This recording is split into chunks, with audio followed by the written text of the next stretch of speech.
if you're ready. All right, sure. We have no witnesses at all? They know to be here. No, 3 of them are here. I think they ran to the restroom. Let me go try and find them. I'm going to get started. Whoever is here ought to be sitting down. Committee will come to order. Witnesses will be seated, please. Just so you know, as a former judge, I like starting on time, and I start on time.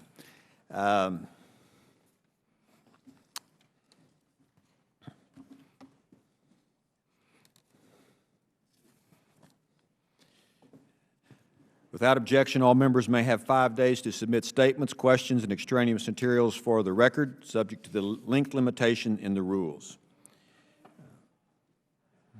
Al-Qaeda is back in Iraq. Would somebody shut the back doors? From the summer of 2012 to the summer of 2013, Al-Qaeda in Iraq was responsible for 24 major suicide bombings and 8 prison breaks. The prison breaks allowed Al-Qaeda to free their fellow killers who were captured. Many of these operatives have turned up on the battlefield in Iraq and Syria with intent to cause chaos, anarchy, and to kill people. Jailbreaks, massive suicide attacks, and assassinations are the norm. Not since 2008 has it been this bad. I would direct your attention to the screen. There should be a chart up on the screen that shows the, I'm going to hold it up so maybe you can see this one better, shows the massive spike in killings from 2008, and then how now in 2013 it has even gotten worse. One of the most frustrating parts about this is that the Al-Qaeda in Iraq is the same bunch of killers that the United States Special Forces took apart from 2007 through 2011. Prime Minister Maliki, a close friend of the Iranian regime, didn't want our help anymore. He's suffering the consequences, and now he wants help once again. He talks out of both sides of his mouth while trying to cozy up to the United States. He cozy up to the Iranians at the same time. Prime Minister Maliki came here dragging the sack in November, wanting more American taxpayer money. He wanted attack helicopters and all sorts of advanced equipment. But is that what he needs to go after Al-Qaeda? Does he have other reasons for wanting this type of equipment? Maliki has centralized power, alienated the Sunnis, brought back the Shia hit squads. This, in part, has allowed Al-Qaeda to return to be back in Iraq. What Maliki needs is a new strategy to fight Al-Qaeda. This includes doing a better job of reaching out to the Sunni population so they feel like he represents all Iraqis, not just one group. The chaos next door in Syria is not helping at all. Al-Qaeda in Iraq gave birth to Al-Qaeda in Syria, and the groups essentially act as the same. Their goal, it seems, is to establish an extremist area that spans the entire region of the world in that area. This problem is not going away. Over the past 2 years, we've heard from the administration Al-Qaeda is on its last legs or it's defeated. It doesn't seem that's the case. Over the world, Al-Qaeda affiliates are gaining size and strength. Many continue to follow commands from core Al-Qaeda in Pakistan, as I call them, the Benedict Arnold ally of the United States. That would be Pakistan. Al-Qaeda in Iraq is creating a troubling trend. The United States doesn't have the luxury of turning our back on the situation. A sectarian war in Iraq would be a disaster for the entire region and American national security. Containing Iranian influence in the region is a top priority. Al-Qaeda reestablishing a safe haven to plan and launch attacks outside the region is unacceptable, and it is a threat to American security.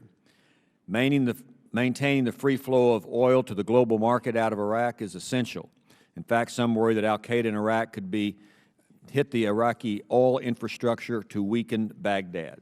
Al-Qaeda in Iraq has little to lose and everything to gain. They are alive and they are well.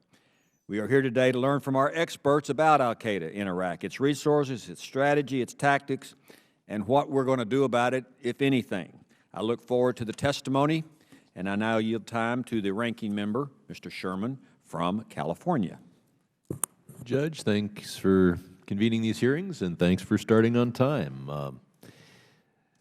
Al-Qaeda in Iraq reached the height of its destructive capacity in late 2006 and early 2007, before it was largely decimated by a counterterrorism campaign by coalition troops and Iraqi security forces, which basically means our troops. The organization was weakened to a fraction of its members and its capacities. In the past 2 years, al-Qaeda in Iraq has regrouped, regained capacities, and expanded into areas from which it was expelled during the latter stages of the Iraq War in 2008. The result has been perhaps 8,000 deaths this year and a revitalization of al-Qaeda in Iraq. One of our witnesses, Dr. Pollack, says in his testimony that in 2013, Iraq is on track to experience a 100% increase in violent deaths when compared to 2012, and 2012 was no day, walk in the park. There's a cycle of violence in Iraq where AQI targets Shia communities, and the Iraqi government responds with massive security sweeps against Sunni regions that eliminate some extremists, but also lay the groundwork for AQI recruiting in the future. AQI was largely decimated when we left in 2011. Now its ranks have regrown to at least a couple thousand fighters, according to most reports. In July 2013, al-Qaeda in Iraq successfully attacked the prison at Abu Ghraib, leading to the escape of 500 prisoners, most of which were people we put in that prison for terrorism. That builds a case for perhaps helping Prime Minister Maliki, and he wants American weapons. And his biggest argument is that we should give him American weapons because his enemies hate us. The problem is his friends hate us too. And his friends in Tehran are more dangerous to us than his enemies in Fallujah. Now, Maliki's argument goes something like this. He holds office today solely as a result of various actions taken by the United States, some of which were mistakes. And since, therefore, he is our product, therefore, we have to protect him and do whatever he wants. And therefore, he is, quote, one of the good guys, no matter who he allies himself with today. The fact is, his allegiance to Tehran is only a bit less than Assad's allegiance to Tehran.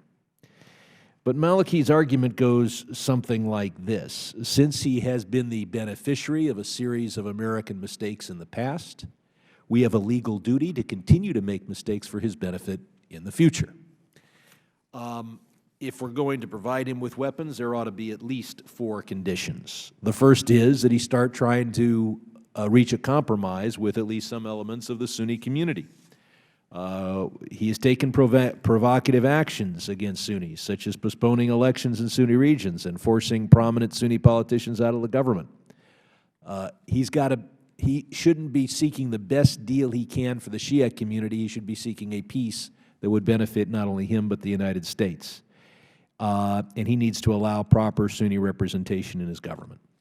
Second, if he wants our weapons, he ought to pay for them. People involved in foreign policy seem to be so focused on foreign policy that whether we get paid for the weapons or not is at most a footnote.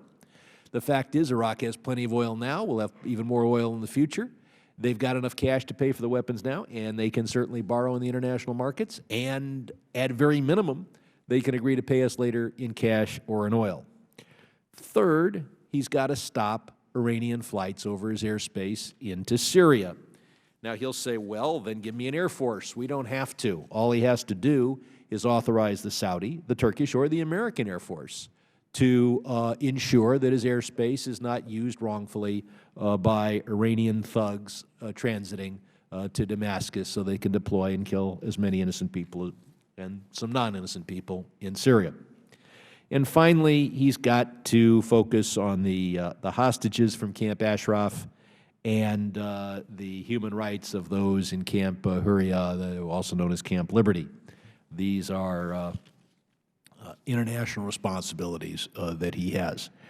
So if there is no penetrating analysis, the argument will be, we created him, therefore he's a good guy, he's in trouble, therefore we give him weapons for free.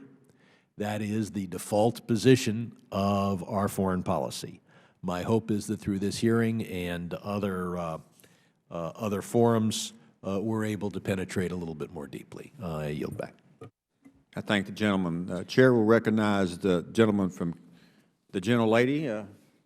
Thank you, yeah. The gentlelady from Florida. It's all about timing. Thank you so Perfect much, timing. Mr. Chairman. Well, as we know, so much has been going on with the resurgence of al-Qaeda in Iraq. Just last month, our subcommittee on Middle East and North Africa, we held a hearing on U.S. policy toward Iraq as we tried to, sorry, I'm getting my breath, tried to establish what the administration's strategic goals and objectives are in Iraq. And the most common theme and cause for concern that came up throughout our hearing was the threat posed by the resurgence of al-Qaeda in Iraq. Unfortunately, as we have seen in many of our other hearings this year, al-Qaeda is resurgent throughout the Middle East and North Africa, not just in Iraq. The grim reality is that al-Qaeda is on the rise. It continues to be a grave threat to U.S. national security, despite the administration's assessment that it is on the run. It has now been 2 years since we withdrew all U.S. forces from Iraq, leaving behind a fragile Iraq that perhaps was not ready to become stable. Since our departure, we have seen a drastic increase in sectarian violence at levels not seen since 2008, with over 7,000 civilian deaths so far this year. Leaving Iraq with so much uncertainty caused irreparable repercussions to our regional and national security interests, not to mention all of the sacrifices made by our brave men and women in uniform. The administration's failure to find a mutually agreeable resolution to extend our presence in Iraq has severely weakened our influence in the country and left a vacuum that is currently being filled by forces who seek to harm us and our allies.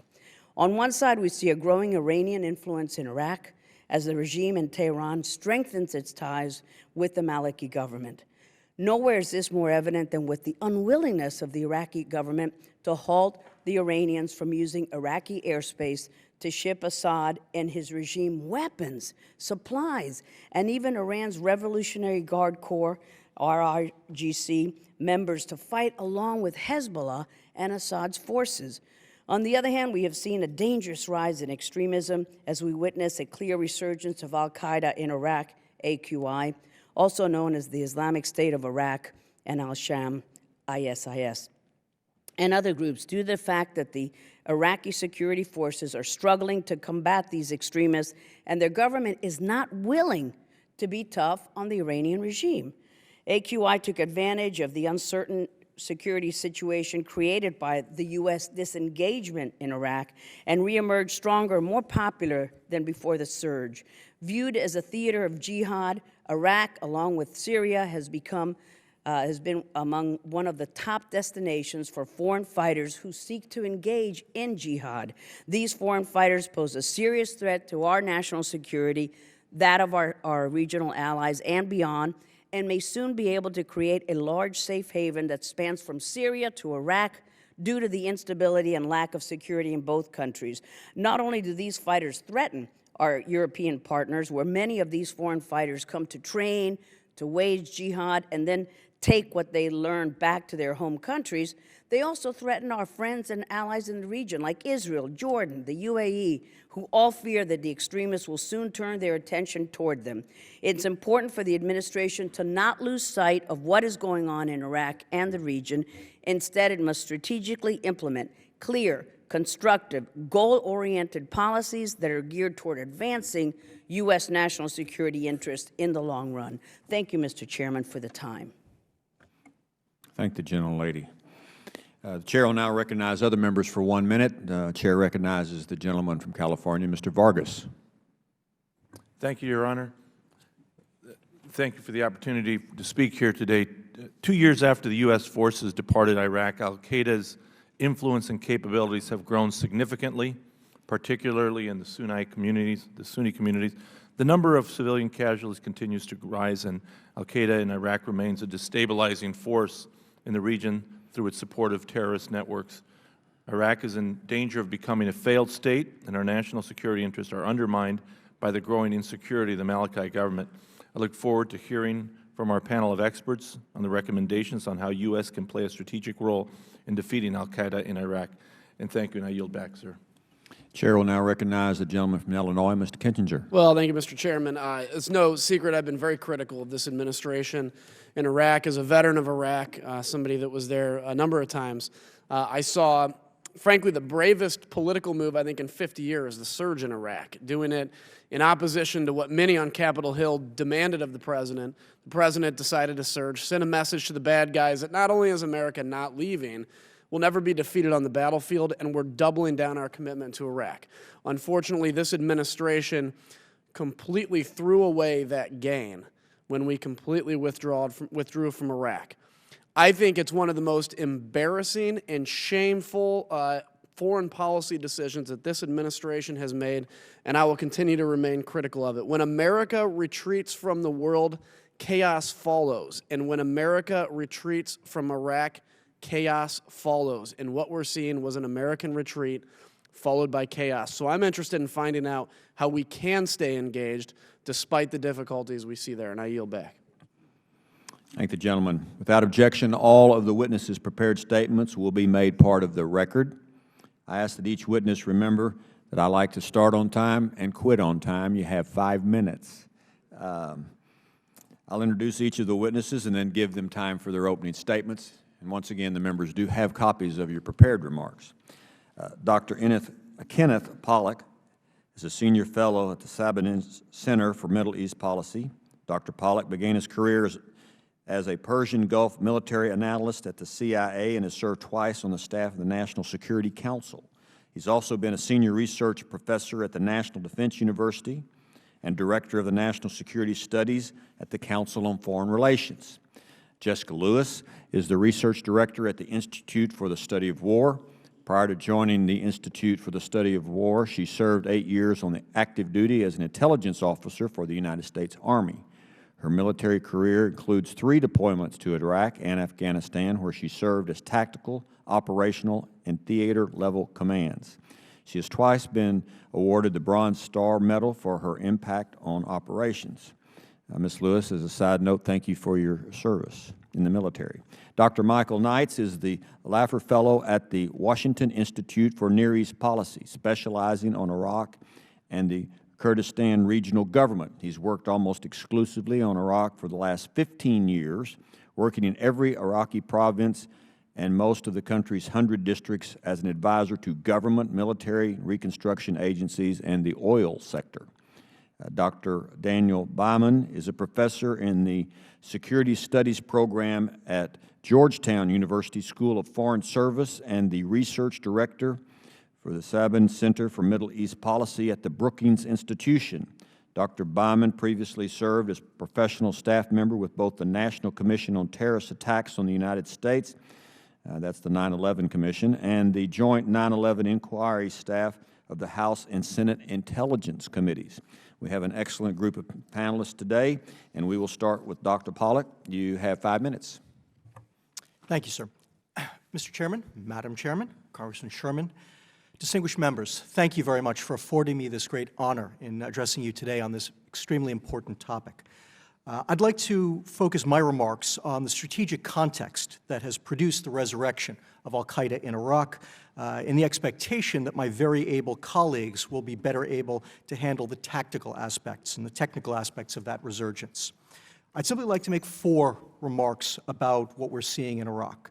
First, the rise of al-Qaeda in Iraq is not the malady itself. It is a symptom of the malady. The real problems in Iraq are the problems of Iraqi politics. It has been the problem ever since 2003. From 2003 until 2006, as a result of our catastrophically mishandled early reconstruction of Iraq, Iraqi politics were a mess. They enabled the infiltration of al-Qaeda into Iraqi society, pushed the Sunni tribes into the arms of al-Qaeda and other Salafist groups, and built the foundation for the heavy terrorist campaign insurgency that we faced in Iraq during that period of time. It is not a coincidence that from 2007 till at least 2010, during the period of the surge, Iraqi politics turned in a very different direction. They moved in a very positive direction toward greater inclusiveness, toward greater democratization. And it is no coincidence that as a result, al-Qaeda in Iraq was enormously marginalized. The Sunni awakening was a critical element of that, but it was only one element of that larger process. And it is also no coincidence that beginning in about 2011, as Iraqi politics faced a very significant downturn following the removal of American troops from Iraq, that once again we have seen a resurgence of al-Qaeda's activities, its ability to recruit, its ability to insinuate itself, and its acceptance within the Sunni community of Iraq. There has been a tendency to ascribe al-Qaeda in Iraq's resurgence to Syria, and there is no question that the Syrian civil war has contributed to this state of affairs. From 2009 to 2010, however, while Iraqi politics were doing quite well, there was no shortage of jihadists coming from Syria, but there was simply no acceptance in Iraq. And so we cannot attribute the problems entirely to Syria. It is true that the Syrian civil war has helped re-radicalize the Iraqi population. It has empowered Iraqi extremists, but it is only part of what is going on. Second, the obvious follow-on from my first point, that the rise of al-Qaeda is primarily a function of the problems in Iraqi politics, should lead us to a focus on Iraqi politics as the real solution to that problem. Certainly, greater counterterrorism assistance, more proficiency with counterterrorism will help, but it will help primarily to treat the symptom. Unless we are willing, unless the Iraqis are able to deal with their political problems, the symptoms will recur, and they could recur in a far more virulent form. And therefore, it is incumbent upon us to help the Iraqis deal with their political problems if we are to eradicate al-Qaeda in Iraq once again.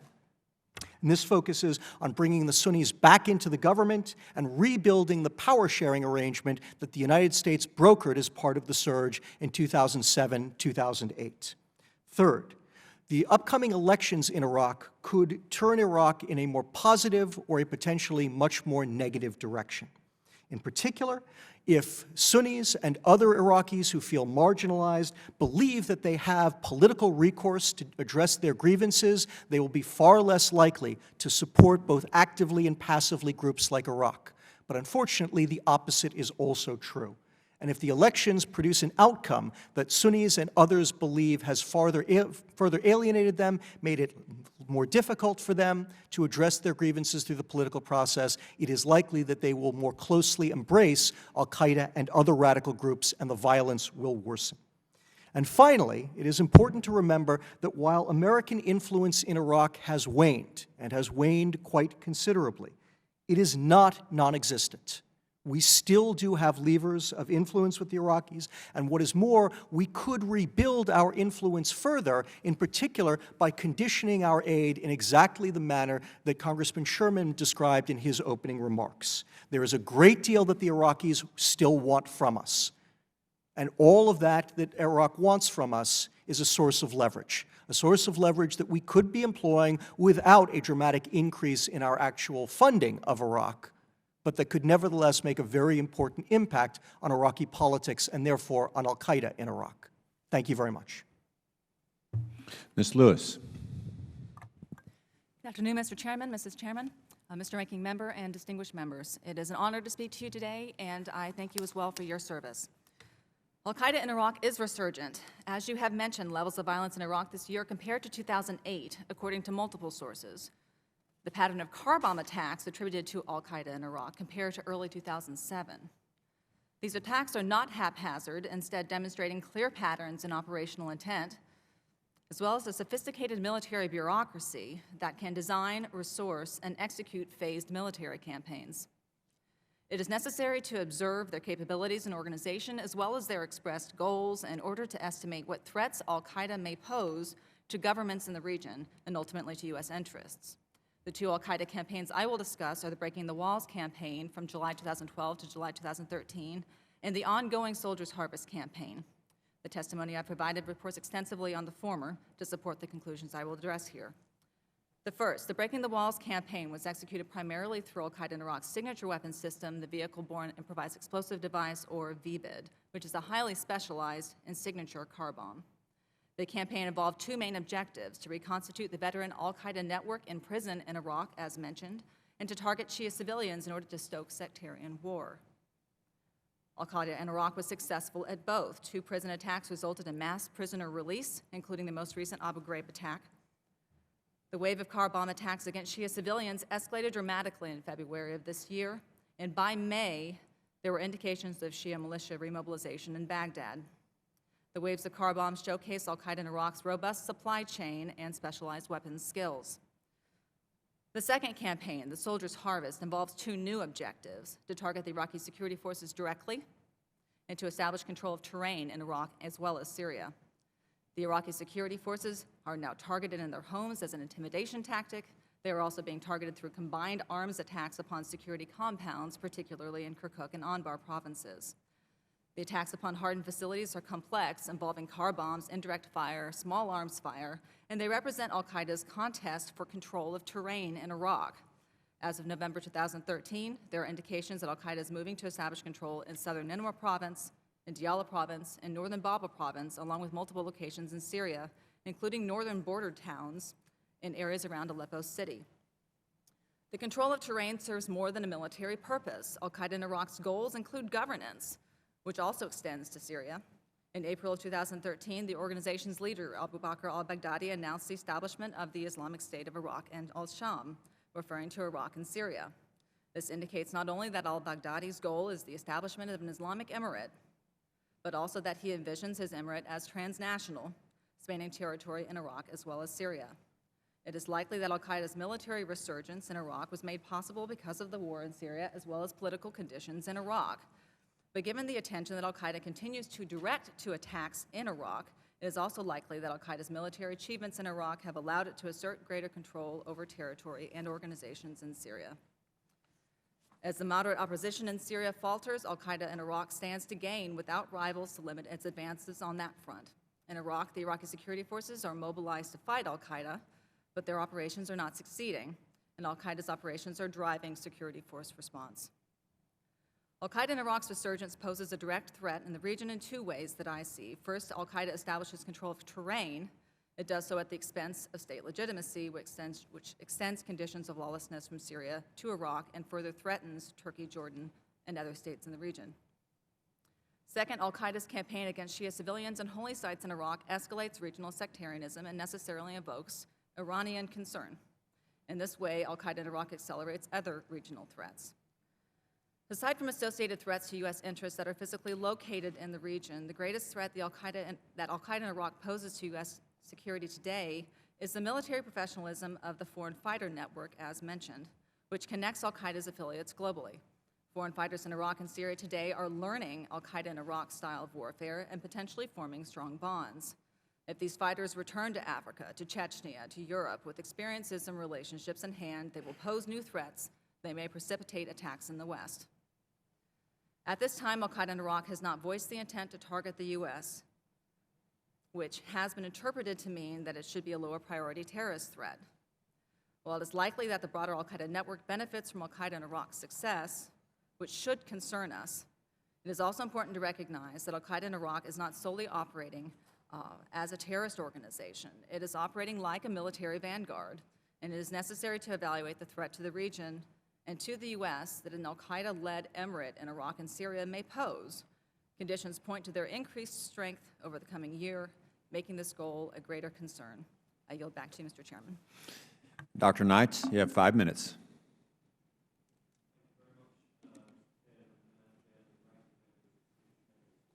Is the microphone on? Punch the button so it turns red. There you go, thank you. It's an honor to appear before you this afternoon. I clearly remember the first moment I felt that al-Qaeda was making its comeback in Iraq. In July 2011, security forces found in the desert district of Rutba the corpses of 3 prominent sheikhs, 3 brothers, who had been beheaded by al-Qaeda and their bodies booby-trapped to prevent prompt burial, a sign of disrespect. I camped in that desert area just a year beforehand, spending a memorable 4th of July there. It's my firm belief that al-Qaeda's resurgence was both predictable and preventable, but just as firmly I believe the counterterrorism situation in Iraq is recoverable. This is a rare problem in that we know exactly how to fix it. We defeated al-Qaeda in Iraq just 5 years ago, comprehensively dismantling their networks, propaganda campaigns. In the coming years, the United States can help Iraq to do it again. Put simply, Iraq needs to do two things. The Iraqi government needs to make the right political choices during the next parliamentary term, and the Iraqi military needs to turn back towards population-focused counterinsurgency. It wasn't easy last time. It's going to be even harder this time with Iraqi brigades rather than US brigades. The good news is that today's al-Qaeda in Iraq is vulnerable. It's expanding rapidly. It's conventionalizing. I know a New York Times report from, I think, a couple of days ago talking about al-Qaeda convoys of 40 vehicles moving around in the desert. Well, that's very scary for Iraqis, but I bet to an AC-130 targeteer, that's quite a tempting target. As they conventionalize, they expose themselves to attack. And try as they might, al-Qaeda in Iraq cannot resist the urge to control territory, to tax populations, to impose Islamic stricture on the locals, to kill and insult local power brokers, and to fight with other insurgents. It is already overreaching, it is already alienating Iraqis. And also, al-Qaeda in Iraq has only succeeded because the government of Iraq has made egregious errors in the last couple of years. Al-Qaeda in Iraq still has no positive manifesto for how it would run Sunni parts of Iraq or Syria or anywhere else. It's wholly reliant on the Iraqi government continuing to make grievous political mistakes in its treatment of the Sunni Arabs and in its counterinsurgency operations. My experience in Iraq, whether it's the Mahdi Army militia or whether it's al-Qaeda, is that these groups only expanded because others let them. They only expanded because they exploited others' mistakes, not because they were so great themselves. They're certainly not 10 feet tall. We beat them before, and we can do it again. So the stage is set for a major new counterterrorism campaign undertaken by Iraq if the Iraqi government can embrace this opportunity. What should be our role, the US role, in helping them to defeat al-Qaeda again? Well, Iraq cannot kill its way out of this crisis. Unfortunate evidence of this was shown in 2010. We killed al-Qaeda's two senior leaders. They've been making a lot of mistakes. Their successors have made very few.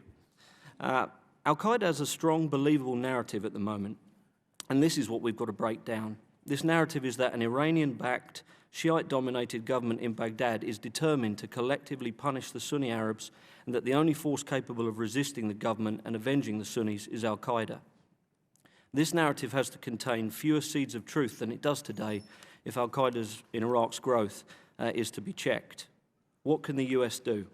Well, the first thing we could do, which doesn't require a lot of money or weapons or troops, is to help the Iraqi government stop making mistakes by using our voice persistently and at moments of leverage like the government formation process that's going to come in 2014. We need to encourage them to hold punctual, free and fair elections, to undertake judicial reforms to de-Baathification, counter-terrorism laws, a modernised prison system, and also some kind of landmark rehabilitation of a major persecuted Sunni Arab leader, such as Rafi al-Asawi, that the US government has defended in the past from the legal threats and charges against him and should do so again. Most importantly, the US should stay engaged. By staying engaged in Iraq, by paying attention to the details of Iraq's politics, the US can reduce the Sunni Arab perception in Iraq and elsewhere that Iraq is being ceded to Iran in some diabolical great game. That's not the case. The US still has a lot of influence in Iraq and should continue to use its voice as well as to provide behind-the-scenes counterterrorism support. I yield back to the chair. Thank the gentleman. Dr. Byman. Chairman Poe, Chairman Ros-Lehtinen, distinguished members of the subcommittees, thank you very much for allowing me to testify today. My colleagues on this panel have handled the domestic situation in Iraq well, so rather than repeat their points out, let me focus on several of the regional aspects, because al-Qaeda in Iraq both is and aspires to be a regional movement. The conflict raging next door in Syria has proven a huge boost to this organization. Al-Qaeda in Iraq was able to relocate part of its leadership and part of its cadre to Syria, both to support jihad there and also to enjoy the sanctuary that such chaos offers to arm and train and organize. Although Syria is often referred to as the new Iraq or the new Afghanistan, regarding its role in inspiring jihadists, in reality, the situation is much worse. Data are scarce, but it appears that more foreigners from the West have come to Syria in a far shorter period of time than the numbers who traveled to previous fields of jihad. These fighters in Syria are remarkably well networked with each other and with other jihadist causes, especially al-Qaeda in Iraq. Many others are developing relationships while they are in Syria. Unfortunately, a number of Arab states and movements, including a number of governments that are allied to the United States, share al-Qaeda in Iraq's view that its fight against the Maliki government is similar to the Syrian Sunni community struggle against the Assad regime. Both rebels, in the eyes of many Sunni Muslims, are fighting an Iran-backed apostate regime that is brutalizing the Sunni community. Those states and movements supporting Syrian rebels often use al-Qaeda in Iraq and Western Iraqi tribes to transfer resources to Syria. Naturally, al-Qaeda in Iraq has kept some arms and money for itself. Even more important, it was able to convince many volunteers who intended to fight in Syria to stay in Iraq and fight on its behalf. A number of Sunni states, notably Saudi Arabia, see Iraq as part of a strategic competition with Iran. Riyadh fears that Tehran is bent on regional hegemony and sees Tehran's gain of an ally in Iraq after 2003 as a huge shift in the regional balance. Undermining Iran's ally in Iraq and reversing Iran's gain are motivating these states to support anti-regime forces there. As al-Qaeda in Iraq grows, the violence could spill over into the region outside Syria. Other states, especially Jordan, are targets for al-Qaeda in Iraq. Also, as the organization becomes stronger, its ability to strike Western targets outside the region, including in Europe, but also in the United States, also grows. Unfortunately, since U.S. forces have departed Iraq, the United States has done its best to ignore the country. Hearings like this are rare moments when Iraq is given the attention it deserves. Although there are regular diplomatic contacts, and I commend many administration officials for trying to push Iraq in the right direction, unfortunately, a deeper level of engagement is required if the United States is going to have any chance of dissuading the Maliki government from continuing its self-defeating policies, the ones that fuel the growth of al-Qaeda in Iraq. But many of the keys to defeating al-Qaeda in Iraq lay outside Iraq. The United States needs to push allies like Saudi Arabia and Kuwait to stop using Iraq as a transfer point for financing and arming fighters in Syria. In addition, Washington should strongly discourage their perception that Iraq could be another front in rolling back Iran. Washington should also consider backing secular Syrian opposition forces more forcefully in order to ensure that jihadist organizations do not completely dominate the opposition in Syria, as this cross-border relationship has tremendous benefits for al-Qaeda in Iraq. Finally, and given the many problems that are to be expected with the Maliki regime, the United States should prepare for the problem to get worse. It should take steps to prepare for potential spillover from Iraq to Jordan, Saudi Arabia, and other neighbors, as well as ensure its own counterterrorism capabilities and authorities are robust so the United States can act unilaterally if necessary. Thank you very much for this time. Thank the gentleman. Chair will yield 5 minutes to the chairman of the Middle East subdivision, Ms. Ros-Lehtinen from Florida. You are a Texas gentleman. Thank you. But then I repeat myself.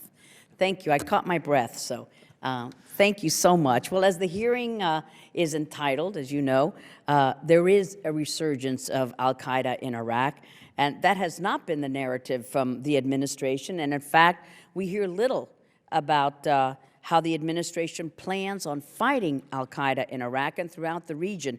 Do you believe that the administration has underestimated the growth, the capacity, the reach of al-Qaeda and its affiliates? And why has it been reluctant, if you agree or not agree, to admit that the scope of the danger is far larger than we thought, and that we're facing an al-Qaeda that is stronger? On Syria, we know that the Syrian conflict has played a role in the increase of violence in Iraq, but it is clearly not the driving force behind the deterioration of the security situation in Iraq. However, with the Iraqi government's inability to secure the areas around the Syrian border and the instability in Syria seemingly unending, we may see al-Qaeda able to establish a safe haven across both countries. What steps should we take to combat the AQI threat to ensure that they don't establish safe haven in the Iraq-Syria border? And to what extent has Maliki's inability to govern in an inclusive way without catering to a sectarian agenda helped to create this environment in Iraq that has allowed al-Qaeda to make these gains? Now, we've got upcoming elections in Iraq next year, and many of us are concerned with that current instability, the distrust between the different political groups and religious groups. There's a lack of political will to overcome these differences, that these elections may bring Iraq to an all-out civil war. Are these elections going to be a calming influence, a bringing together, or is it going to be a problem? What can we do to support Iraq in this troublesome period? What measures can we take to help ensure that these elections will be free and fair and transparent and will result in a peaceful and constructive effort that can create an inclusive government, which is what we want, willing and capable of maintaining stability and the rule of law in Iraq? And we know that Iran's influence has grown with Maliki. We've done so much to try to make that divorce happen, but we haven't seen from the administration any tangible results. What leverage do we have left with Maliki when it comes to Iran?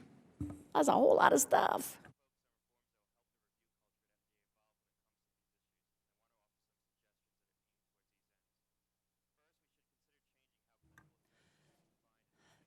Madam Chairwoman, I would like to tackle what I took away as 3 questions. The first, did we underestimate al-Qaeda in Iraq, al-Qaeda's resurgence?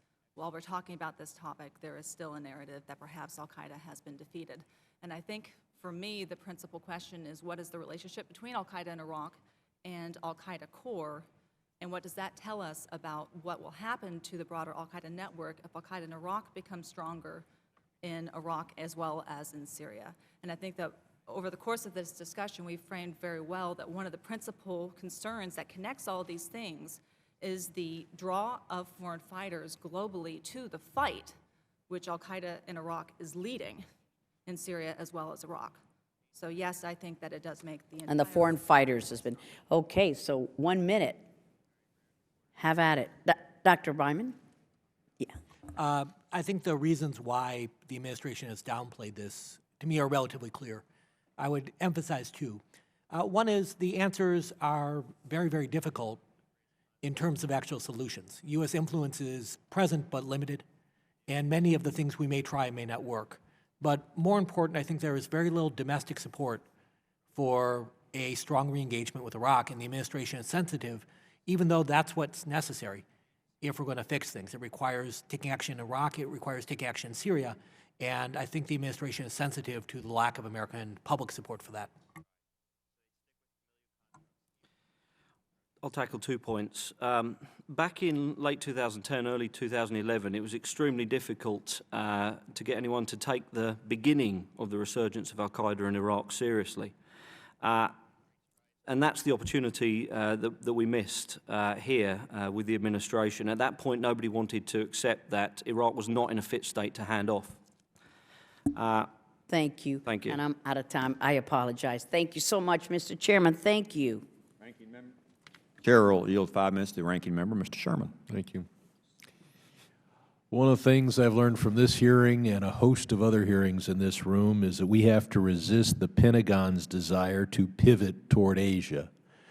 Given all of the complexities and difficulties of dealing with the Middle East, I can understand why our generals weaned on the World War II movies that we all enjoy. Living through the great success we had in the Cold War and military confrontation with the Soviet Union, long for a conventional, uniformed foe. And would it be the case that we had this whole Middle East thing all handled, and it was time to worry about whether Japan got to control a couple of uninhabited rocks in the East China Sea. The gentleman from Illinois, I agree with in part when he says it's a bad thing when America retreats. But I would say it's all when America gets hoodwinked into fighting and dying for Iran's allies, that's not necessarily a good thing. In both Afghanistan and Iraq, we foolishly and prematurely turned the government over to native governments that were certainly not pro-American. We contrast this to how we not only won the war, but won the peace in World War II. We did not transfer power in Tokyo. We did not transfer power to Bonn until certainly the countries were completely pacified. And second, the government taking over was undoubtedly pro-American. I slightly disagree with Dr. Polak when he says we've got to have fairness for the Sunnis or we're going to have continued unrest. I've chanted in the past, no justice, no peace. But the fact is that Saddam demonstrated that one community can effectively dominate in Iraq, and not necessarily a good thing. My first question for whoever on the panel can answer it is, how much of our money does Maliki get now? How much is he asking for? And when I say our money, I mean free food, free weapons, military aid, civilian aid. Does anybody happen to have those numbers? No one does, but I know our staff will get those and supplement the record. I would point out that he's, and I don't know if anyone has the answer to this question, and that is Iraq producing all the oil it can or just all the oil it's allowed to under the OPEC cartel agreement? Dr. Knights. Iraq's producing as much oil as it can at the moment. The main restraint on it is the export infrastructure and water injection and so on, technical details basically, but they should iron a number of those out in the first quarter of next year, and then they could be very significantly increasing the amount of oil that they produce. Will they bump up against the OPEC quota, and do they plan to produce more than that quota when it's technically capable? At the moment, they want to produce more than that quota until they feel like they have rebuilt the country from its decades of disaster. They will also bump up against the Iranian wish to also come back on the market, hopefully, from their perspective. So we could see a little bit of Iran-Iraq friction. Ms. Lewis or anyone else who has a question, you've got Maliki saying, hey, I don't want thugs and weapons flying over my country to kill innocent people in Syria, but I can't control my airspace. Is that true? Does he have not a single operational fighter plane? Mr. Ranking Member, shortly I'd have to go back and research. He does have rotary wing aircraft. I would defer to other subject matter experts on the panel if I'm missing fixed. Because these Iranian planes, they're like 707s from the 80s, the 70s. They have no fixed-wing air defenses, fixed-wing aircraft. They have no fixed-wing. They could take them down, correct. They do not. They're trying to get them as fast as they can. But there's not a single operational rotary, propeller, nothing. Rotary they have, but they do not have fighters that could actually shoot down jets. Even the kind of plane that my parents were flying to Europe on in the 50s? A helicopter would have a hard time getting wait, up high enough. when you say rotary, you mean, yeah, okay. You don't mean propeller, you mean, I mean you mean helicopter. Yeah, a helicopter probably doesn't shoot down a jet.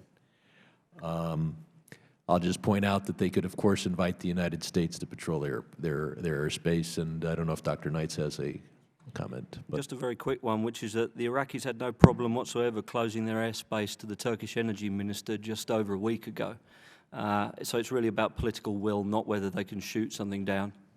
Where was the Turkish energy minister going? He was flying into the Kurdish north of Iraq to attend the oil conference. Yes. Thank the gentleman from California. I want to follow up on some of your comments earlier.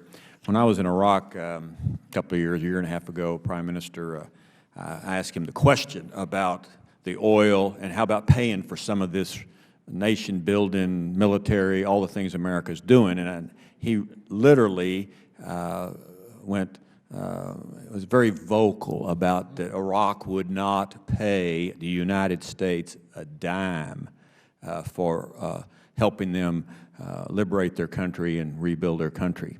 So I think that might still be his position.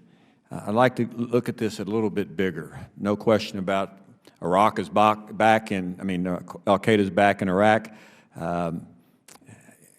Maliki, the government, are they playing both sides? Are they wanting the United States to help them to defeat al-Qaeda, which is on the rise, no question about it, so that we can do their work for them, so they can pivot toward Iran, and Iran come in and Iraq be a new coalition, so to speak, and the United States is still the bad guy in the neighborhood. I would like your opinion on that. I fear this possibility, so I'd like to know what you experts think about that. Mr. Chairman, if I could offer some thoughts on that matter. It is certainly the case that the Iraqi government would like our help dealing with al-Qaeda. I think that if we offered to take care of al-Qaeda for them, they'd be more than glad for that. It's also the case that Iran wields a great deal of influence in Iraq, largely because we've abdicated our influence in the country, and Iran has lots of different ways to do so. That said, I think it's important that in my own experience, both watching Iraq and also my own interactions with Prime Minister Maliki, I do not believe that this is a man who is an eager ally of Iran. In fact, my experience with him is he really dislikes the Iranians. He is very afraid of the Iranians. He is very much an Iraqi nationalist. He'd like to separate himself from the Iranians if he could. But since there's nobody really pushing on the other side, he doesn't feel like he's got a whole lot of help. And I also want to be clear, he makes a lot of mistakes himself. He overreacts. He goes after his internal rivals in an undemocratic fashion that has alienated both his internal rivals and their external supporters, and it has left him with little choice but to turn to Iran. Anybody else want to weigh on that? Just briefly, Ms. Lewis. Mr. Chairman, I would agree. I think we should consider the possibility that Maliki's fear of al-Qaeda... Could you use your microphone? We can't hear you. Yes, of course. I think we should consider the possibility that Maliki's fear of al-Qaeda is driving him closer to Iran as we craft what we might do about it. So do you see a scenario that I mentioned as something that we should be concerned about, that he's pivoting to Iran, wants us to get rid of al-Qaeda with him, and then he's buddy-buddy with Iran? Is that something that we should be concerned about, the United States? Mr. Chairman. Or not? Excuse me. Go ahead, Mr. Dr. Chairman, Bobman. we should absolutely be concerned about it, but the recognition is what he wants is a high degree of independence and autonomy to do what he wants. And right now, Iran is the dominant power in Iraq, and he can't do that. We need to have our own presence there, and that's an economic presence, that's a political presence, and a security presence. And then he'll try to play us off. He's a cynical politician. He's ruthless. He's conniving. But right now, he has to work with the Iranians because he has no choice. We need to give him some other options in order for this to even be a possibility. All right. The United States is at a point here. We all know where we are on the as far as U.S. involvement. To defeat al-Qaeda in Iraq and be an influence in Iraq, are we just there to stay? I mean, are we there? Is Iraq going to become the 51st state? Are we just going to be there forever? People I represent are concerned, like a lot of Americans, about all the money that's gone to Iraq, nation build, all those things. So al-Qaeda is the problem. We're saying we're going to help them. How long is this going to take? Dr. Byman, look into your crystal ball. Help us out with this. Sir, I don't think there's any chance that we're going to go in big to Iraq. So the question to me is, are we able to restore some influence? Part of that's through arms sales. Part of that is through renegotiating diplomatic agreements. Part of it is through covert action and intelligence cooperation. We can get something, sir. Does Iraq have the money to buy our equipment, or do we need to continue just to give it to them? Iraq increasingly has the money, but we want them to have our equipment. That's a good thing for us as well as for them. All right, Dr. Knights, last comment on this question. Yeah, Iraq is economically not a Bahrain or a Yemen or a Jordan requiring the same kind of military assistance to buy our stuff, but they're not a Saudi or a UAE yet either. The country is totally wrecked. All right. Thank you very much. Chair will yield 5 minutes to Mr. Connolly. I thank the chair and welcome the panel. The chair has circulated a bar chart showing the upsurge in violence in Iraq. Dr. Bynum, to what would you attribute this really quite stunning increase in the number of civilian deaths in Iraq? Sir, I would say, in the big picture, two things. One is a set of rather disastrous mistakes by the Maliki government, ranging from very bad counterinsurgency to politically excluding the Sunni community and making them look to al-Qaeda in Iraq as a defender. And externally, I would say the Syrian conflict has fueled radicalism throughout the region and put resources into this area in a very dangerous way. And Dr. Knights, I saw you and Dr. Pollock shaking your heads, and you, Ms. Lewis. Anything you want to add to that? From my perspective, I think all those points are right. Iraqi government policy, counterinsurgency, poor counterinsurgency tactics, the Syrian crisis back to back with this one, and the fourth thing, that they alienated the United States at the precise moment of withdrawal, preventing a really close, intimate intelligence relationship with forming. Now we have another chance to start that again after Maliki's visit. I'm sorry, if you wanted to comment. Congressman, just very quickly to provide the tactical observation that most of those deaths occurred because of al-Qaeda's car bomb campaign, which is actually a very small component of the al-Qaeda broader military organization and can actually be targeted effectively by Iraqi security forces if they could figure out how to do it. Right. Congressman, just to build on the points by my colleagues earlier, in 2007, the United States helped forge a power-sharing arrangement, a new power-sharing arrangement among the different communities of Iraq. Unfortunately, since our departure, Prime Minister Maliki, but also with some help from his opposition, has torn that agreement apart. And that has led to, once again, a resurgence of fear across Iraq, which has pushed the Sunni community back into the arms of al-Qaeda, in many cases very unwillingly, because they remember what it was like in 2006, 2007, and so they've gone grudgingly. And that at least opens up the possibility that we could help the Iraqis once again put that power-sharing agreement back together, which I think would go a very long way to dealing with the problems. Very interesting, because there's the political aspect of this that has real consequences. Correct. But there's also, and I think, Ms. Lewis, you were alluding to it, and I'd be interested in comments, what is the capability? I mean, we've helped create a security force of 800,000 in Iraq. What are we getting for that relationship, that investment? Are they capable of deterring long-term the threat that's posed by al-Qaeda? Dr. Bonham? Currently, sir, I would say no. I would say that despite their numbers, despite their firepower, they are pursuing a doctrine of, I will say, suppression rather than counterinsurgency. They're going into villages and they're often systematically arresting or abusing young males. They're not trying to use intelligence to find out who the bad guys are. And to go a little bit further, sir, I would say that this is a problem pushing resources to them right now, which is that they'll use them in the wrong way. And we need to have a training program that goes along with any arming program. Which we need to keep in mind, given pending request by Mr. Maliki on his visit. Yes, sir. One final, I'm probably going to get in only one more final question. We were talking about Iran, but I think it's really important for an American audience not to conflate Iran with al-Qaeda. Iran has no love, and the Iranian leadership has no love for al-Qaeda. As a matter of fact, they do view them as a terrorist threat. Do they not, Dr. Pollock? Absolutely. The Iranians see al-Qaeda and other Salafist groups as very important adversaries. At times they've made tacit arrangements with them, but by and large they fight them very hard all across the region.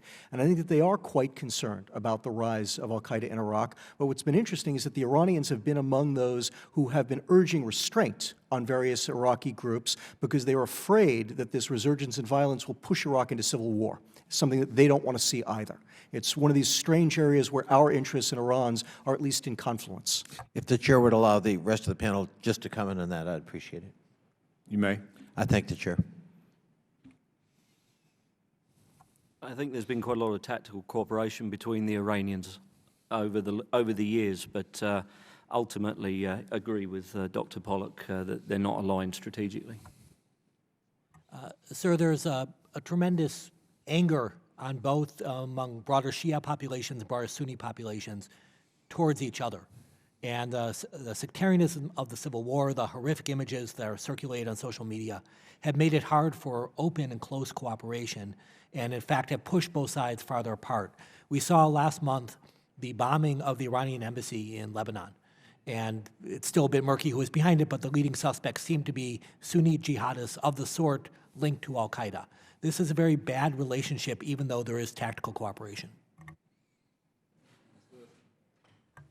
Congressman, I would just add that I do agree that al-Qaeda does represent a huge threat to Iran, in fact, a more direct and immediately proximate one than perhaps we may interpret, and that should be an opportunity that we consider among our levers and our relationships with all the countries in the region. I thank the panel, and I thank you, Mr. Chairman. The question was asked earlier about assistance to Iraq. Staff has provided these figures for the panel and members. 2011, $1.2 billion. 2012, $300 million. 2013, $142 million U.S. dollars. Chair recognizes Mr. Kinzinger from Illinois, Thank you, Mr. Iraqi veteran. Yeah, thank you. Thank you, Mr. Chairman. And again, to the panel, thank you for being here. This is, I forget who mentioned it earlier, but it is tragic in my mind that Iraq is not discussed more here. I'm not going to blame anybody for that because I don't think it's anybody's fault. I think it's just a matter of, you know, it's not in people's consciousness. I think, frankly, Afghanistan's not discussed enough. I think there's too many people that think that we still have 100,000 troops in Afghanistan that are taking the fight to the Taliban and unaware of the fact that the Afghan government's actually began to really stand up. And I want to say, I mentioned this in my opening statement, how sad it is. I remember I was in Iraq in 2008 after the surge had begun, and you know, you still saw, as I flew ISR, so I still saw that people were stuck in their homes. They weren't out walking around. And then when I went in 2009, a striking thing happened. We saw kids out playing soccer. We saw people visiting stores. And there was really a feeling that we had turned the corner in Iraq, and it was a good feeling. And again, my concern has been that we took that potential victory and we turned it into a complete failure because we decided that it wasn't worth the political points and the political cost. I believe a promise was made in an election to get out of Iraq, and that meant we're going to get out and not push hard for a status of forces agreement. I agree with the chairman and his concern about nation building. I do want to point out, however, though, thousands of Americans gave their lives on behalf of the Iraqi people. Lots of money was given on behalf of the Iraqi people. And at the end of the day, I'd love to see a successful conclusion in Iraq. So in 10 years, we can look back and say, maybe we went through a difficult period here, but good things happened in the very end. Ms. Lewis, you've produced some outstanding reports regarding this topic. You've been very helpful and insightful in regards to the current status of al-Qaeda in Iraq and how the violence has reached levels that we haven't seen since 2008. In light of that fact that AQI has established and named specific campaigns, carried out a high amount of targeted VBIT attacks, do you believe that al-Qaeda AQI is more organized, better trained, and equipped than ever before? Congressman, I think they are tremendously well organized, as we've mentioned, largely because of prison breaks that have been successful. There are al-Qaeda veterans in the field now. And I do think, particularly since September of last year, there is a tremendous amount of military wherewithal that is applied to their operations.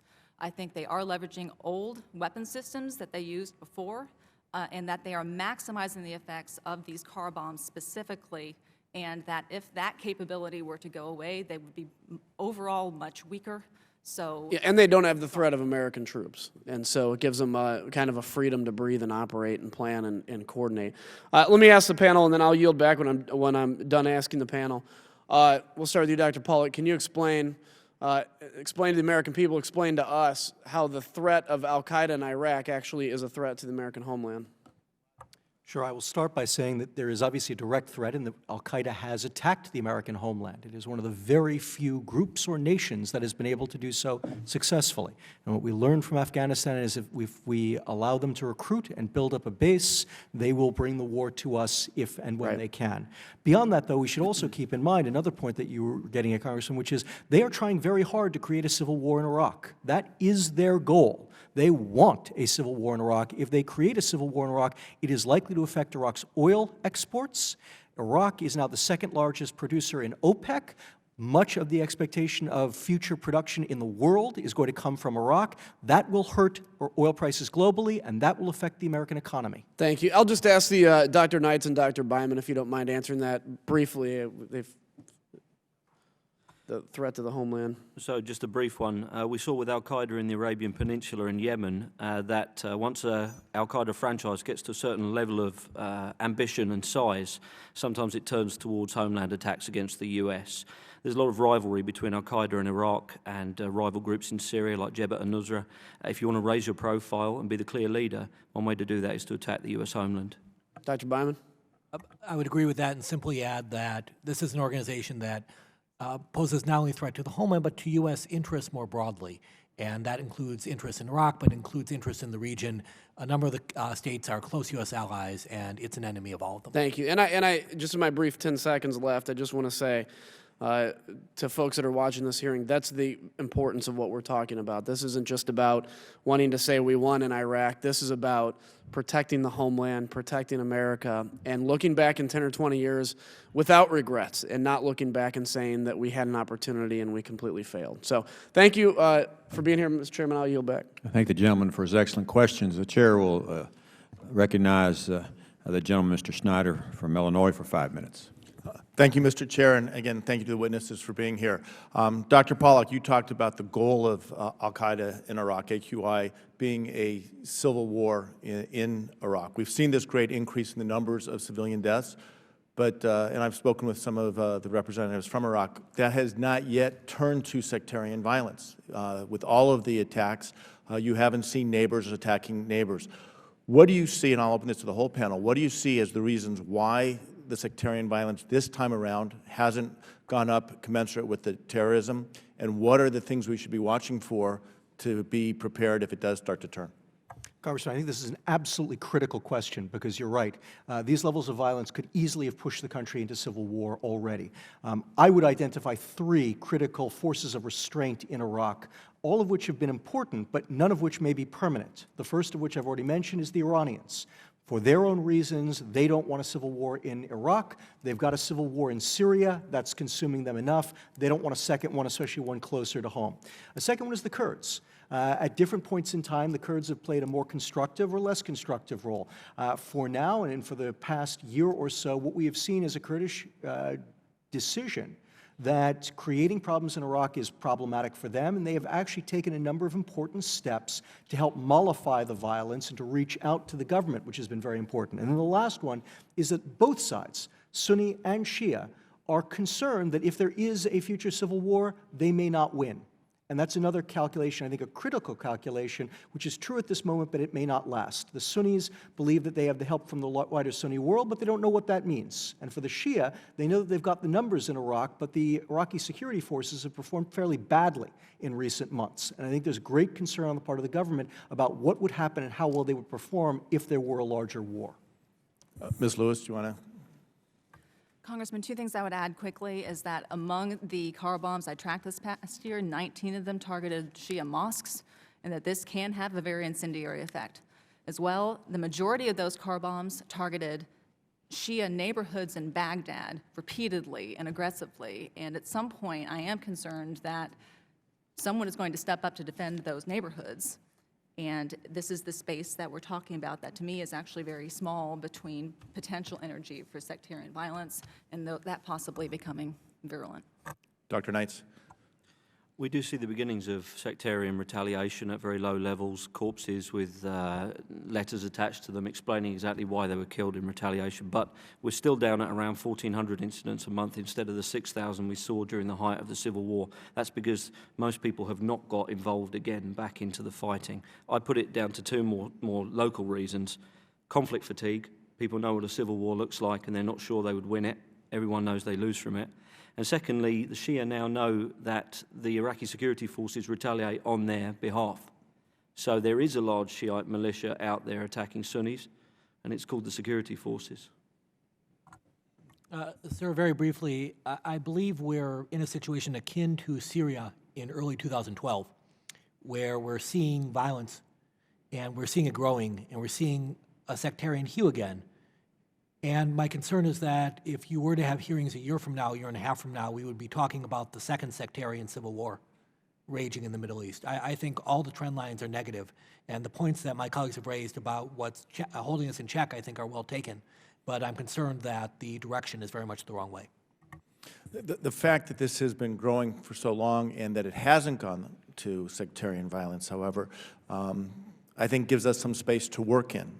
Dr. Pollack, how do we use that space to work to make sure that it doesn't degrade into another conflict like what we're seeing in Syria? Yeah, another great question. And here I would focus, Congressman, on these impending elections, which are going to be very important for Iraq, which could either push Iraq conceivably into civil war or help pull it back. And there I think the U.S. has an important role. First, focus on the process. One of the great mistakes that we made in 2010 was that even though we were the guarantors and the builders of Iraqi democracy, we didn't enforce the rules of the road. And things came off the tracks, and Iraq went in a bad direction. A second one, conditionality, which we've been talking about. We need to make clear to the Iraqis that our aid is ultimately predicated on their good behavior following the rules. And then finally, a willingness to name and shame. The United States carries a great weight in Iraq and in the region, and simply standing up and saying that so-and-so is behaving in a way that subverts Iraqi democracy is a very powerful tool. Great. And with that, I'm going to have give you the last word as votes have been called and we have to go. Thank you, and I yield back. I thank the gentleman. As the gentleman mentioned, we are in the middle of some votes. That's one of the things we're supposed to do as members of Congress, is to let our voice be known. And so we will be in recess until 2:45. I thank all four of you for your patience. We'll start back at 2:45.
Committee will come back to order.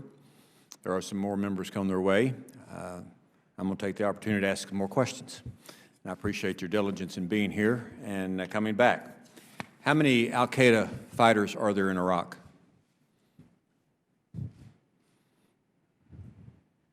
Anybody that knows? Ms. Lewis? Mr. Chairman, I don't know from my own research. I have heard estimates of 3,000 to 4,000 fighters that I believe is oriented on Iraq that I don't have any reason to refute. The attacks that I've seen could be achieved by a force of that size. Anybody disagree with that? Dr. Knights? No disagreement, but membership of al-Qaeda in Iraq is kind of like an onion with so many layers. Of that 3,000 to 4,000, that probably includes everyone, including the guys who steal the cars, the guys who weld them together into car bombs and all the rest of it. I think the core of card carriers could be substantially smaller than that. It could be in the high hundreds. Where do they get their money? Well, okay, so starting Dr. off, Knights? a lot of it's organised crime. When we ripped this organisation to pieces back in the 2005 to 2009 timeframe, it started the process of disintegrating into organised crime networks, and it became self-funding. As Iraq became a sordid place to have a jihad, not very inspiring, it ceased to get foreign funding, and they started to turn to their own means of raising money, and that's allowed them to, and they've remained running those networks. We're talking about real estate, extorting mobile phone companies, running trucking companies, exporting oil. Ms. Lewis? Mr. Chairman, I agree entirely. I would add that there are a few characteristics of their funding that describe this further, specifically that it's stable. They have a very stable supply chain. They're able to control the rate of their attacks. They aren't chasing money. They have a good system for this. What I would also add over in Syria is that it appears that they are fighting for control of the border checkpoints on Syria's northern border with Turkey. And I think they're also trying to seize opportunities for resources that are coming into the country. Dr. Bynum? I think this is absolutely true. What I'd add is I think their funding sources are changing. We're seeing hundreds of millions of dollars, or billions, depending on your estimate, pouring into Syria. And they're able to extract a percentage of that because some of it goes through Iraq. And some of that's money, but a lot of it's weapons or in-kind transfers, and they're able to siphon that off. The bombings of mosques, for example, do they discriminate against Shia and Sunni? And how does I think Ms. Lewis, you may have mentioned this, how does the public view the security forces' reaction to whether it's a Sunni or a Shia mosque, for example, that's bombed? Mr. Chairman, they are primarily targeting Shia mosques. I think I have seen a couple occasions where we had explosive attacks against joint Sunni-Shia prayer sessions in Diyala in order to deter that conciliatory behavior. They are specifically trying to make the Shia feel like they have to defend themselves and that the state is not succeeding in this. I would actually defer to the expertise that has already been had at the panel about the primary fact that that has not actually manifested as much as perhaps it might have in former years. But ultimately, it does make the Iraqi security forces look like they can't do it. Dr. Pollack? Mr. Chairman, I would simply add that in terms of public reaction, among the Shia, by and large, there is a great deal of pressure on Prime Minister Maliki to crack down even harder.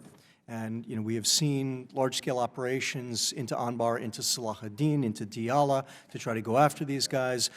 We look at them and see them as rather indiscriminate, but there are a lot of Shia Iraqis who would like to see an even greater use of force. Let's focus back on what we need to be doing. What's our position? Where are we looking for in the future? Where do we need to push? Where does Congress need to push? The United States need to push? What is in our national security interest going forward? Now we know the problem. We know it's increasing. al-Qaeda is increasing in Iraq. How about some advice here? I want to go down the row. You are the expert, so I want to hear what you have to say. Dr. Pollack. Mr. Chairman, certainly the United States has influence, and part of what we need to do is actually employ that influence. We have been reticent to do so. The administration has not been as engaged either with Iraq or with the Middle East as I would argue that they ought to be, as in the U.S. interests. But I'll go beyond that and say something that is probably quite controversial in these halls, which is that the United States needs to manufacture more influence in Iraq. And that may actually require some commitment of additional resources. I would actually argue that we can do a lot more in terms of technical assistance, in terms of simply advising the Iraqis. I think that there is a certain amount that we can do that the Iraqis can pay for themselves. In fact, quite a bit that the Iraqis can pay for themselves. And I'm reminded of the relationship that we had with the Saudis in the 1970s and 80s, where together, using Saudi money and American expertise, we built the oil ports of Yanbu and Jubail, we built their telecommunications network, we built their road network. But at the moment, that's a little bit off into the future. And again, I think even setting that up, using the strategic framework agreement between the United States and Iraq to begin to set that up would be very helpful, because Iraqis will know it is coming and they are looking for it. But right now, they've got some needs, and as Dr. Knights was pointing out earlier, the Iraqis are mostly exhausting the resources that they have available very quickly. And obviously, there's corruption in their system. You might be able to extract more. But this actually is a moment when some additional assistance from the United States, additional resources from the United States, I think could go a very long way in terms of saying to the Iraqi people, we have not abandoned you. We are still interested in Iraq. We have our interests there. We're willing to commit resources, but they are going to be committed to what we need to see happen. Ms. Lewis, we'll go right down the road. Mr. Chairman, I do think that resources are a valid expectation for what would need to be part of. Just get a little closer to the microphone, if you would. Yes, of course, Mr. Chairman. The primary deficiency that I see is how they are applying the resources that they have. I do not see that their military campaign to counter al-Qaeda is a very good one. I think one of our greatest potential levers is expertise in fighting al-Qaeda, and I think that we should make this very much about what an effective campaign to counter al-Qaeda in Iraq looks like and fashion that into our options. Dr. Knights? No, that's absolutely right. No one is better at fighting al-Qaeda in Iraq than the U.S. military. Even now, the institutional memory is still there and it's still fresh. One of the dirty little secrets of operating in Iraq is that they're not very good at doing counterinsurgency in their own country. We always thought back in 2003 we made all these mistakes because we were new to the country and that the Iraqis knew it much better. In fact, they're worse than we are and they have no excuse. They're worse than we are willfully. They understand the country, they just don't want to do population-focused counterinsurgency. If they're willing to take our advice, we are able to bring a much more thoughtful approach to counterinsurgency, counterterrorism in Iraq than they would. So I think all the professional military education support we can provide to Iraq, IMET funding, OSCI, the Security Cooperation Command in Iraq, Section 1206 funding, any of these things would be pretty well spent. They're quite small amounts of money often, and I think they can maintain a they can build a thoughtful approach in the Iraqi security forces towards counterinsurgency. We need to be back in there proffering our advice again. Dr. Byman? Mr. Chairman, rather than repeat what my colleagues have said, let me just add 2 points. My view is that part of Congress's role is to highlight these issues, to force the administration to engage at a higher level. I often agree with specific things the administration is doing, but it's being done at the ambassadorial level, it's being done at the deputy assistant level, it's being done by individuals who are very well-meaning, but in Iraqi terms don't have the clout of, say, the Secretary of State or the Secretary of Defense. And as a result, they believe, I think correctly, that they don't have to pay attention because the United States doesn't really care. And as my colleagues have said, a lot of the problem is not resources, it's how they use the resources. We have elections coming up, and there'll be a question of, are these fair elections? There's a question of, are the security services defending Iraqis, or are they an arm of the Shia community? And the administration needs to push harder on all these issues, and I think Congress's role is to highlight them so the administration really has to address them one way or another. The last question has to do, once again, with Iran. I know you all are experts on al-Qaeda, but should we be concerned of a situation in Iraq that's similar to the one in Syria, where you result in civil war, you got two sides fighting each other, then you have the Sunnis and the Shias fighting, and then you have outside countries coming in, taking sides, and we know Syria it's bad on the citizens. They're the ones who lose, the people who live there. Is that a scenario that could play out, or is that not? Just kind of looking into the future if a civil war erupts because of al-Qaeda's presence and the things that y'all have talked about. Dr. Pollack, we'll go down the road, and that'll be the last question.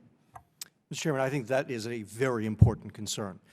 It is one of the great issues with civil wars. Dr. Byman and I did a study of civil wars back in 2006 when we were looking at Iraq and civil war, and that was one of the great conclusions of our work, was that this was a very real risk, that an all-out civil war would almost certainly suck in all of the neighbors into the fighting itself. Iran, because of its position, was relatively able to dominate over much of Iraq. And if Iraq falls back into civil war, which is a very real possibility at this point in time, looking at some point into the future, I think that scenario is one that we absolutely have to be concerned about. I will simply add, Mr. Chairman, that we have to be equally concerned about our allies getting sucked into an Iraqi civil war. Saudi Arabia, Kuwait, Jordan, even Turkey, these are not countries whose economies and militaries are ready to withstand the stresses of a civil war. These are not countries whose political systems can withstand that either. Thank you. Ms. Lewis? Mr. Chairman, I agree. I think the primary thing I would highlight is that that is exactly what al-Qaeda is trying to do and why they are stoking sectarian violence. That would set them most up for success in trying to establish an Islamic emirate, and that they will try to precipitate that end by every way that they can think of. Dr. Knights? Back in 2006, 2007, when we had civil war-like conditions in Iraq, I would argue that at that stage it did not really suck in the neighbours. But this time, if we went back into civil war in Iraq, it would, because things have changed since then. The regional context is different. We have the Sunni-Shia conflict much more heightened now. We have a number of Sunni states like the Saudis, the Emiratis, the Qataris, who have been actively involving themselves in regional conflicts, Libya, Syria, Yemen, etc. And the US is out. So this time it's got much more potential to drag in third parties than it did back in 06-07. Last word, Dr. Byman. Not sure I'm worthy of that, Mr. Chairman, but all I would say is that Iran feels that it has lost ground because of the Syria conflict, that it had a very strong, stable ally in Syria, and now the situation is fraught and its ally might fall. From Iran's point of view, losing Iraq as well would be a disaster. And I think they are prepared to go very hard and very strong should the situation become quite negative in Iraq itself. Well, I want to thank all four of you. Testimony has been excellent, including your prepared statements. And so the subcommittee is adjourned, and thank you once again for your help.